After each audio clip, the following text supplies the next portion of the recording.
Okay, so I was out here working on the fish room and thought I would make a quick video.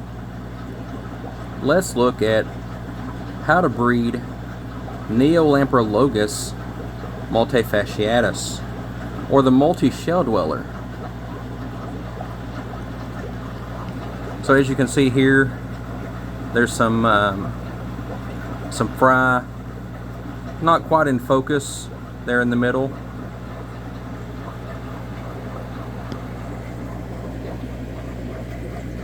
And the tank's not the cleanest, but not being clean allows for algae growth and microbe growth and more stuff to feed the young fish, the fry.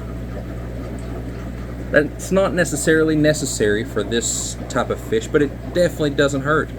It helps quite a bit.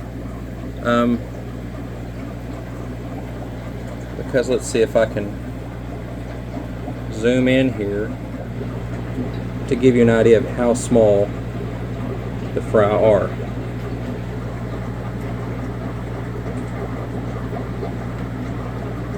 And that's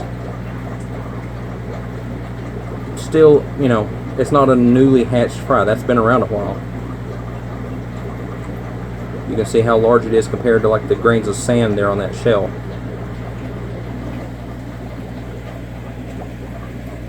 But the way the multis do is you have the females and you have the males. Well, that's kind of a common sense thing, I guess, for most animals. But the females lay their eggs inside of a shell, and the male goes in and fertilizes them, and they take care of the fry in the shells. They use the shells to protect them, and they will colony raise the fry.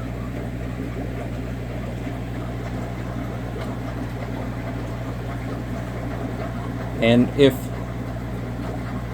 the adult fish see a threat, they will encourage the fry, and they themselves will dart back into the shells. Now, you don't have to use shells. What I have here are shells from escargot, and you can just pick those up most places, you know, Amazon, like a restaurant supply store, that type of thing. I've got some other shells, like this one is a shell from, I forget what it's called, but one of the saltwater snails. Got a few of those that make good ones. Something that I have started using also are PVC. This is 3/4 inch PVC. I use an elbow, a little extension, or a little short piece of PVC pipe itself, and a cap. And what that does is, if I go to if I need to remove fish or fry from this tank to sell or trade or whatever, it's hard to get them out of the shells. But with this method, if I see them dart into one of the pipes, I can lift that whole pipe unit up, and when I take the cap there off of the pipe, the water will rush out, all the fry will rush out, and I can easily bag the fish. Where I have seen fish go in the shells, and they will wedge themselves in there so much if you're trying to get them out, that I have seen the fish perish, wedged itself into the shell too much. There are other methods for getting the fish out of the shells if you use shells. One method is using the cup method, where you put an upside down cup and you put the shell on top of the cup. The fish are scared of heights basically, and they want to be against the ground. So when they poke their head out of the shell and they see that they're up in the air, or higher in the water column in that case, they would dart down to the bottom, where you can have a net or whatever ready for them. But typically the fry are fine with crumbled flake, small nano foods, all that kind of stuff. They're a tropical fish, so your standard 72 to 82 degree waters. They like higher pH. You definitely want sand with these guys, because as you can see, they'll bury shells. That's kind of how males will quote unquote fight with each other, is that this male here will have his territory of all these shells with the females, and there will be a male over on the other side that'll have a territory, and they won't really be aggressive with each other, but this one on this side will grab a mouthful of sand and go try to bury his competitor's shells, so all the females have to come to his territory. But if you get it spaced out pretty good, you can get a colony or a territory of a male over here and a territory of a male over here, and you can get 2 or 3 or more in a tank depending on the size. And because they dig, plants kinda work, some don't.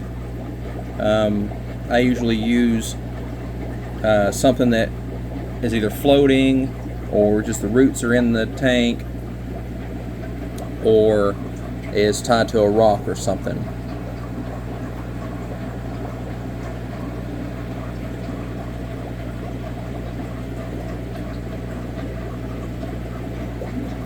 But they're really hardy little fish.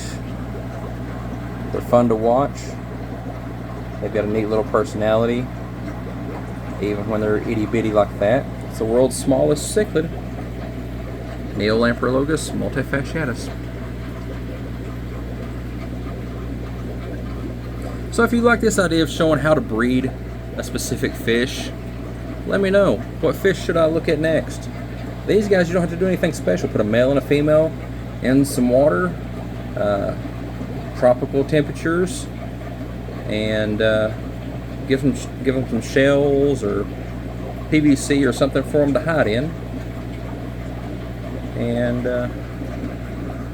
they'll give you some babies in some time. When they're first hatched out, they will be teeny tiny, the size of like the size of the sand itself.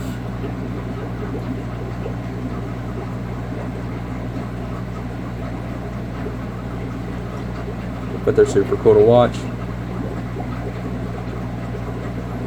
But yeah, let me know what other species I should look at how to breed.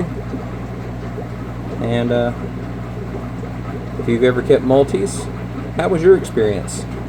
Do you use the shells? Do you use PVC? Have you spent hours trying to get your shell dwellers out of their shells like I have? Till next time, I'll see you later.